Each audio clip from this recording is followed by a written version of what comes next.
পুকুরের শান্ত জলের নিচে লুকিয়ে ছিল অশান্তির অন্ধকার প্রস্তুতি। যেখানে মাছ থাকার কথা সেখানে মিলল অস্ত্রের স্তূপ।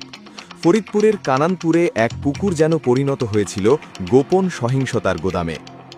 ফরিদপুর সদর উপজেলার কানাইপুর এলাকায় যৌথ বাহিনীর বিশেষ অভিযানে একটি পুকুর থেকে বিপুল পরিমাণ দেশি ও বিদেশি অস্ত্র উদ্ধার হওয়ায় এলাকায় চাঞ্চল্যের সৃষ্টি হয়েছে। ঢাকা খুলনা মহাসড়ক সংলগ্ন আখ সেন্টার এলাকায় পরিচালিত এই অভিযানে সেনাবাহিনী, পুলিশ, বিজিবি ও ফায়ার সার্ভিস একসঙ্গে অংশ নেয়। গোপন তথ্যের ভিত্তিতে সকাল থেকে বিকেল পর্যন্ত পুকুরটি ঘিরে রেখে ধাপে ধাপে অভিযান চালানো হয়। প্রথমে শ্যালো মেশিন দিয়ে পানি সেচ করা হয়, পরে জাল ও বিশেষ অনুসন্ধান পদ্ধতির মাধ্যমে কাদার নিচ থেকে অস্ত্রগুলো উদ্ধার করা হয়। উদ্ধার হওয়া অস্ত্রের মধ্যে রয়েছে বিদেশে তৈরি 4টি আধুনিক পিস্তল, 2টি পাইপ গান, বিপুল পরিমাণ কার্টিজ, একাধিক ম্যাগাজিন এবং শতাধিক দেশীয় ধারালো অস্ত্র। উদ্ধারকৃত একটি পিস্তলে বিদেশি প্রস্তুতকারক দেশের চিহ্ন পাওয়া গেছে বলে জানিয়েছে সংশ্লিষ্ট সূত্র।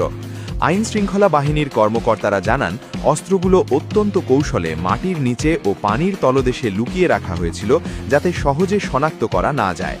সেনাবাহিনীর পক্ষ থেকে জানানো হয়েছে, প্রাথমিকভাবে ধারণা করা হচ্ছে আসন্ন নির্বাচনকে ঘিরে অস্থিতিশীল পরিস্থিতি তৈরির উদ্দেশ্যেই এই অস্ত্রগুলো গোপনে মজুত করা হয়েছিল।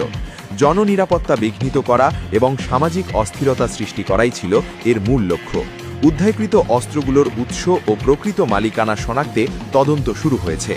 এখনও পর্যন্ত কাউকে আটক করা না গেলেও আইন শৃঙ্খলা বাহিনী জানিয়েছে, ঘটনার সঙ্গে জড়িতদের শনাক্ত করতে গোয়েন্দা নজরদারি জোরদার করা হয়েছে।